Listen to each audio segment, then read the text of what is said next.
Hello, everybody, and welcome to this episode of Natter with Neve. Today, I have the wonderful Jayne Clayton with us. She is a certified life coach and she works generally with midlife women. Um, Jayne's story begins with a cake, but I'm going to let her tell you that story as well. She's also been heavily influenced by a woman who I've only just found out about today called Sally B. And I'm sure Jayne is going to tell us a little bit more about Sally as well because her story is wonderful. Hello, Jayne. Hello, Neve, and thank you for inviting me on your podcast. You're welcome. And I said, as I introduced you, that your story begins with a cake or cakes. Can you tell us a little bit about that? I certainly can. So, my name is Jayne Clayton, and I'm a wife, a mother of four, and a grandmother of six. So, I have a very busy life, very busy household. In younger years, my children are all grown now, and I had a love of baking. So, when my children were all younger, we would do lots of baking together, and then I've suffered a lot of loss in my life. So I've lost both my parents and my brother and my sister. And my brother passed away in 2020. And then in the March of 2020, COVID hit. So obviously, I'm grieving for my brother. And I'm thinking, what can I do to help other people who were in a lot worse situation than myself? So I thought, what gift do I have that I'm able to call upon to help? So I decided I know I can do some baking. So I set about to do some baking and I ended up baking for about 250 people. So I Wow. made wonderful gift bags with home baked goodies and other little bits and bobs in there. And I would go and leave them because we were allowed, if you remember, to go for a 30-minute walk a day. And I would Yeah. go off and leave them on the doorsteps of people in my community who were self isolating. And then I'd send them a little message and say, oh, just look on your doorstep and there's just a little gift for you. And I ended up gifting to a hospice where my sister had passed away in 2007. My son's a firefighter. I ended up gifting to the firefighters and the local doctors, you name it. I was absolutely like a crazed woman baking every single day. So I did that. And then by the time I lifted my head up, it was May time, and a few months had passed since my brother had passed away. And instead of feeling really, really overwhelmed with the grief, it was displaying itself much more gracefully. And it left me feeling really empowered and thinking, gosh, my gift of baking has brought so much joy to so many different people. And I was given the nickname the Lockdown Angel, which is very, very nice. So Yes, that it was is. lovely. Yeah. So then the year ticked away, and then the next year came, and I decided to apply for the Great British Bake Off. And much to my surprise, they got back to me very, very quickly. And they said, you've got through to the first round, and then and I'd get through that, and then you get through to the next part. Anyway, I got right through up until auditions, and it was obviously the time of COVID still. And so the auditions were over Zoom. So, which is Yeah. quite sad, really, because I would have really have loved to have gone in and experienced going in and doing it, face to face. But anyway, over Yeah. Zoom was wonderful. And the Channel 4 production, Love Productions, was so, so kind. And I got through, I think the stats were about from 50,000 to the last 50. Wow. Didn't make it onto the show, which people around me were saying, you'd have been absolutely amazing on that show. You would have been brilliant. But anyway, then so my love of baking continued and I continued to bake. And if I baked day and night, I wouldn't be able to bake enough for everyone's needs. Everybody wanted a slice of cake made by Jayne Clayton. So then I carried on doing that. And subsequently, I put on a little bit of weight. I can So imagine. Yes. yeah. So I had to be a taste tester, Eve, and I had to taste Oh, every cake, so I wasn't going to poison anyone who I was oh gifting to. no, of course you wouldn't want to do So that, yes, would I you? put on a little bit of weight, and I didn't feel comfortable with that. And something came up. I think it was probably on my Facebook feed of a lady called Sally B.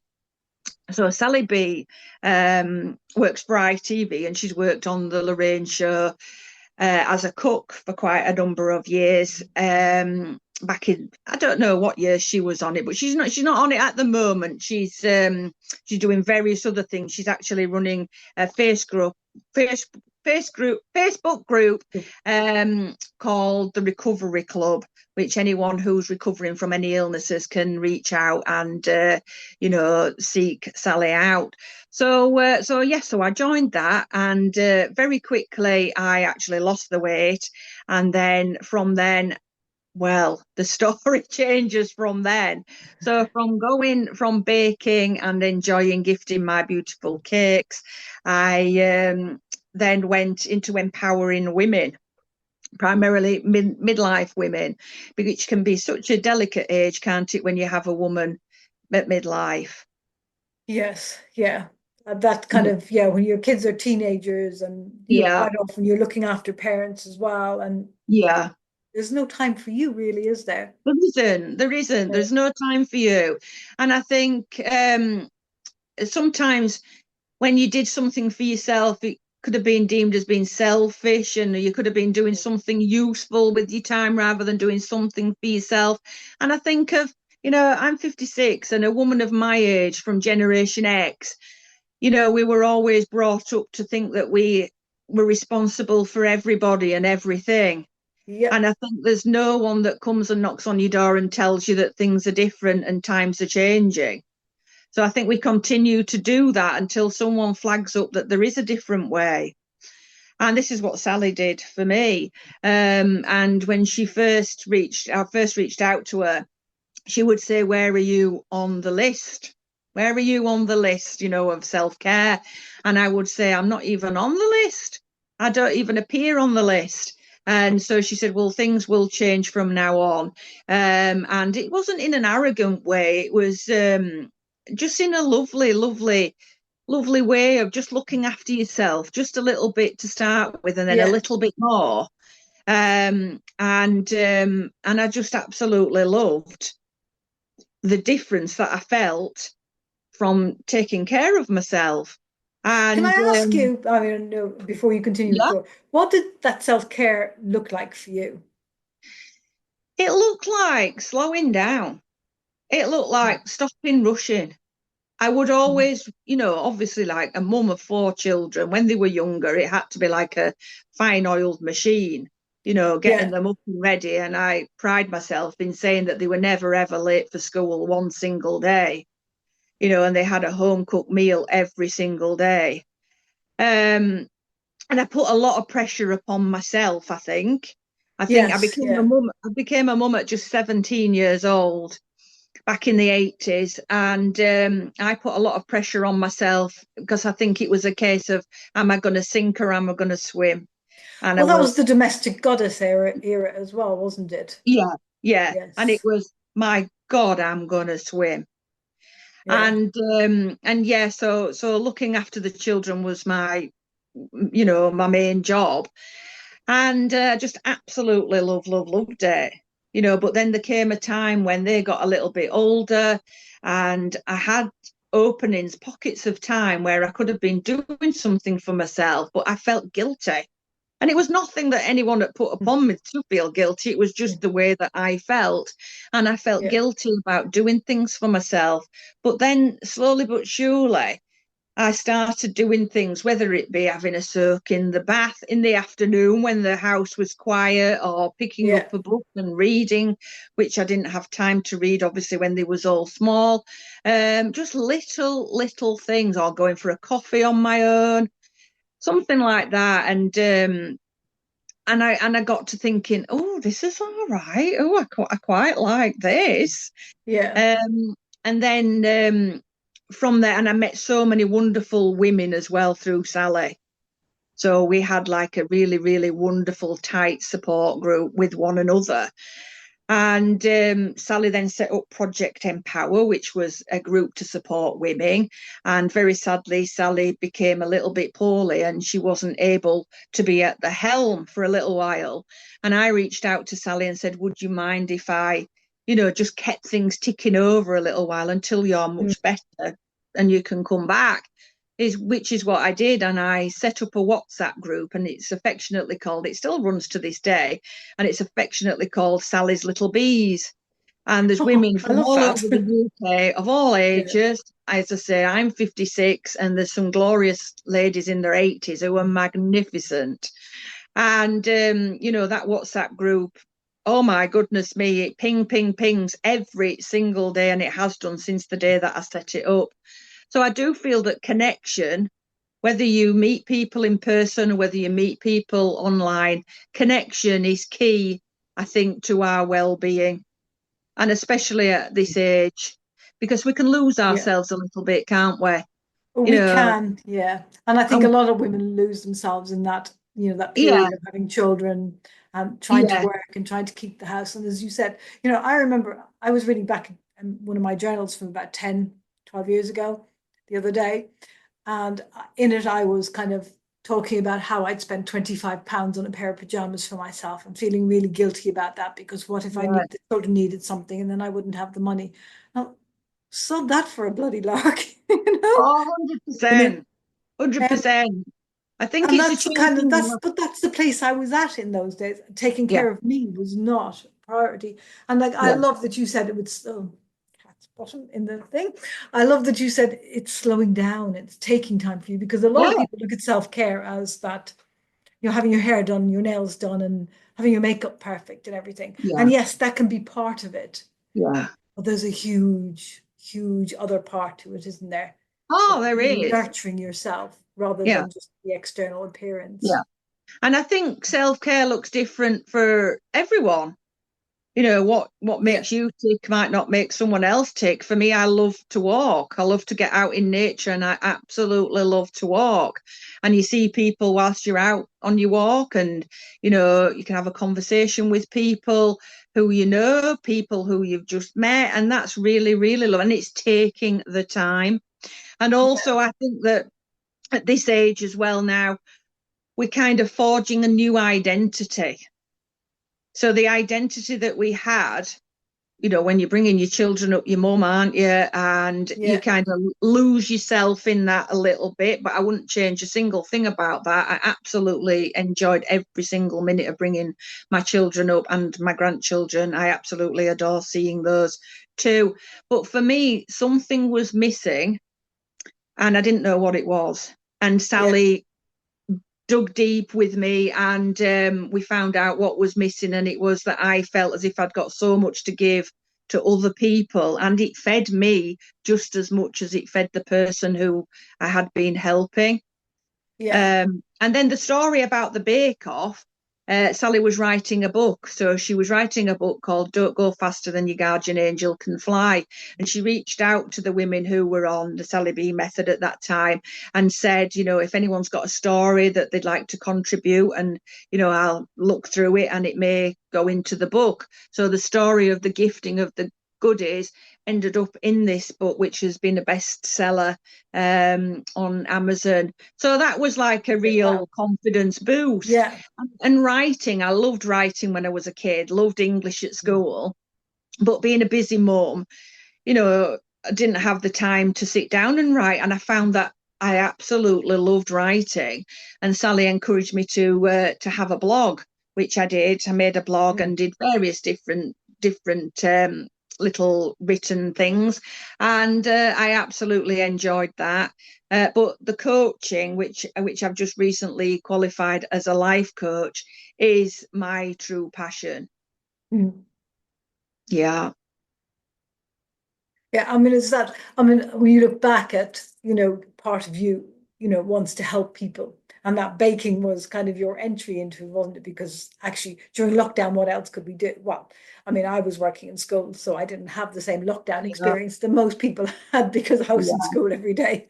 But yeah, that ability to be able to give yeah, to others, and not all of us are bakers, not all of us can, not all of us want to be coaches, and not yeah, all of us want to give either. That's not, some of us yeah, have to be receivers as well. yeah. Yeah, Um, absolutely, we do. There's a place for everyone. yeah. In this world, there is a place for everyone. And the little piece that went in Sally's book was entitled My Gift That Turned My Grief to Grace. And that is the truth. Mm. That is the Yeah. truth. And you can go through grief gracefully. I didn't go through it too gracefully when I lost my mum and my sister very close together, but no one knew. Mm. I'm of the era where you just get on with it. You Yeah. know, I'd got four young children to look after, and I just dug deep and got on with it. But now looking back, the saying isn't, I wish I knew then what I know now. And I'm now armed with so much knowledge and so many life experiences that I feel as if it would be criminal for me not to share them with other people and for them to Yeah. have a life and to see what's possible, because we all have it within ourselves to create great change. It's Mm. having someone to believe in you so that you can believe in yourself and you can take the steps to get to where you want to be. Yeah, I mean, when I look back at my life, one of the things wish I'd done more of is actually taken that time for myself. I mean, I write poetry. I've written ever since I could hold a pen in my hand. But Yeah, for a lot of the years of my marriage, I didn't write because I was too busy. I was too doing everything. And poetry for me is not something I publish really. I have published one book, but I don't really. For me, it was my emotional outlet. yeah, It was how yeah, I got things out of my system. yeah, And during my marriage, I never made time for me. And when my yeah, children were young, yeah, I decided somewhere along the line that, the children and my marriage and the housework and my job outside of work, outside of the house, were far more important than me. yeah, And yeah, so that became so drained and so anxious and so depressed because I wasn't looking after me. And that's, yeah, and we're talking now about women in midlife, where we are at. But actually, I want to say to anybody who's listening this, no matter what stage in life you're at, mm, you really do need to be doing something for you and yeah, looking after yourself because you don't want to get to where we're at and suddenly realizing, oh yeah, crap, I yeah, haven't done that for me. yeah. But I You do know? think times have changed, Neve. I know Mm. certainly with my daughter and daughter-in-laws, they have a different view on life that we had at that age, and they do things for themselves, which rightly Yeah. so. So I think we've broken down a lot of myths of how you should do this, and it is getting a lot better. It is, yeah. I mean, I think our generation has, as you said, we've broken down a lot of the barriers Yeah. anyway. But I also think, we did in some ways make a rod for our own backs because we had this idea that we could do it all and we could work and we could Yeah, do, I agree with that. And I think yeah. that people would wear their busyness as a badge of honor. Oh, I Gosh, I'm did. busy, I'm doing this, I'm busy, I'm doing that. Yeah. Whereas now it's like, oh gosh, looking Mm. at it now, it's quite crazy really how much pressure we put on ourselves to Mm. be the very best that we can. And when you step away from it, which I have done, and you give yourself time, you get much better results by doing less than you did Yeah. when you were running around like a headless chicken trying to please everyone and do everything. Because I think we all panic and think we're running out of time.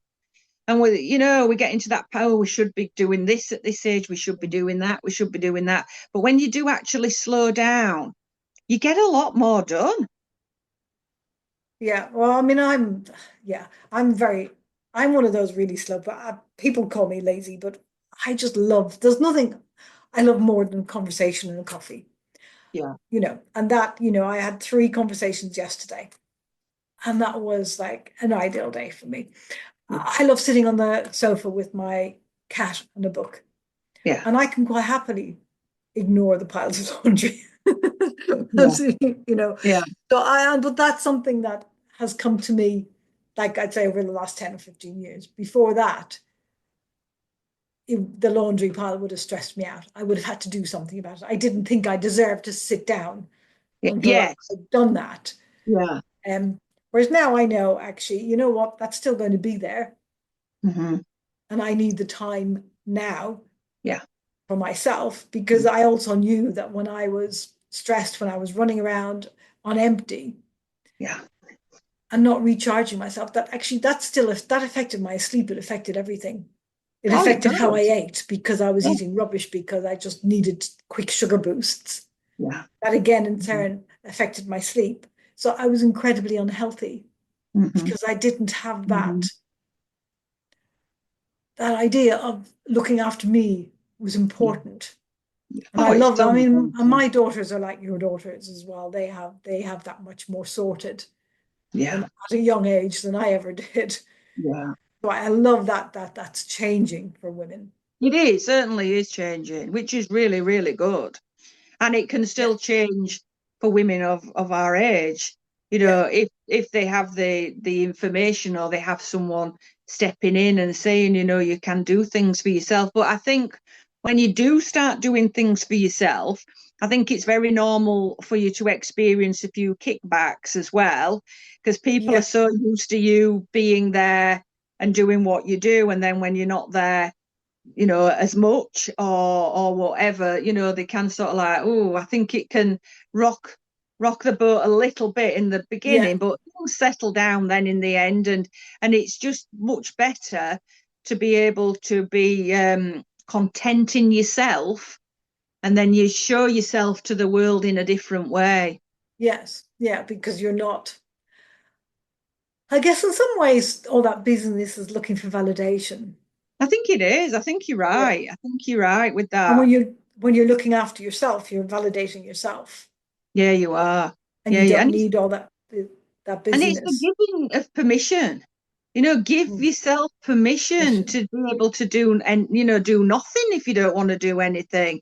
You know, Yeah, we always think if we've got some free time, we've got to fill it with that much stuff.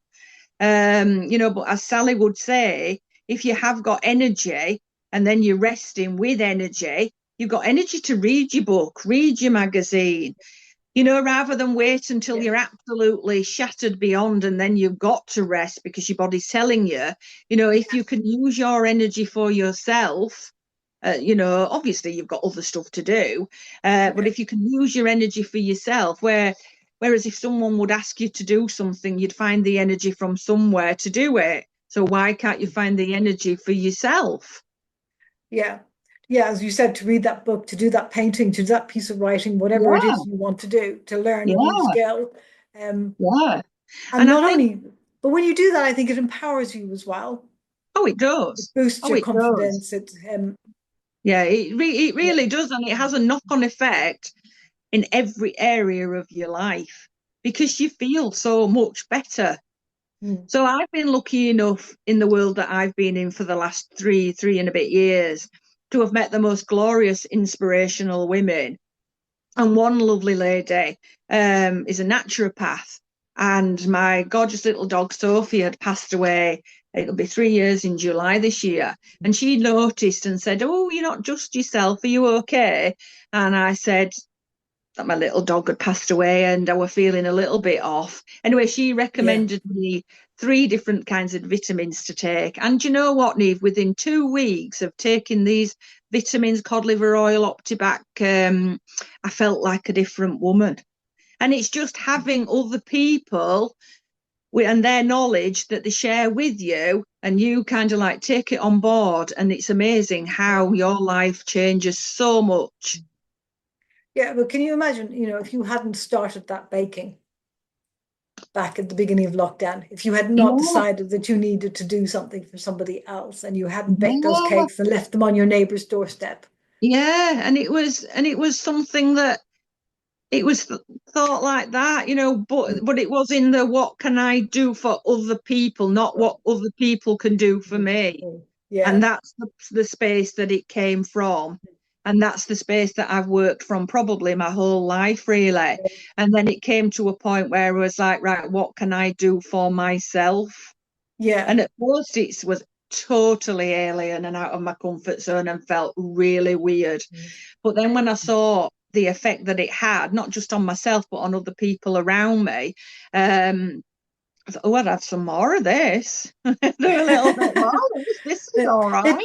It does. It creates ripples, doesn't it? Because when you It does. change who It you does. are and how you're caring for Yeah. yourself, it changes how It you cre- interact with others. it creates a domino effect. Yeah. I've done many, many Zoom calls with many wonderful women, and you can physically see on Zoom the shoulders drop, and you can see that they've just got it. And they can be in tears at the beginning of the Zoom, and by the end of the Zoom, they can be saying, "What can I do to help people around me?" And that's the Mm. difference that it makes. It's Yeah. very simplistic, but it's really, really powerful. Yeah. But I think before we start helping others, though, we do need to help ourselves. We need to Oh, be, 100%. yeah, 100%. You need to be in a position where your cup is full yourself, and then the yeah, overflow can help other people to make themselves feel better as well. But I'd like to say that just anything is possible. yeah. Anything. My life's gone from ordinary. I say ordinary. I don't mean to be disrespectful about that, because I absolutely love the life that I had, and my children and family mean absolutely everything to me. But I'm meaning in the career wise, from ordinary to extraordinary, where now I'm working with the most remarkable women. I'm making Yeah. such a massive difference. And all because you took the decision to actually take care of you and to look after yourself. Oh, 100%. Yeah. 100%. And I'll say with coaching, people have to have a readiness. They have to be ready. You can't just sort of like pick someone off the street and say, right, I'm going to coach you. They have to have a readiness within themselves to want something to change. And it's not dramatic change. I'm Mm. not kind of like telling people to do anything. It comes from within themselves, which we all have it within ourselves to be able to achieve what we want to achieve. You just need someone, to sort of like give you a gentle little nudge and ask the right questions at the right time and listen Yeah. effectively. And change can be created. I mean, oh, definitely. I mean, I know that I see that for myself, like how I have changed my life. And, I've come such a long way from, being somebody who was completely downtrodden and not believing anything Yeah, about myself to now here I am hosting a podcast, which is hopefully going to be very successful. And on that note, we've been on for quite a long time. So I think it's probably time to, I love that we're ending this conversation on, take care of you, oh look yeah, after you first, yeah, and then everybody else comes in. And yeah. I know so many of us haven't been doing that. If anybody wants to reach out to Jayne, her details will be in the link, her links, etc., will be with this podcast. She's on Facebook, I believe, as well. Yeah, and Instagram as well. I have a business page on Instagram as well, Okay, Nee. yeah. Yeah. So Jayne is around. I'm also, as I've said at the end of every podcast, I'll be setting up a community. I've not decided where that's going to be yet, Facebook or WhatsApp. I will again let you know in the comments or whatever on this podcast, where we can all connect, speakers, listeners, and we can make those connections, because I want to grow a massive community of people supporting each other. Thank you so much for joining me today, Jayne. You're very welcome. Thank you for having me, Neve. You're welcome.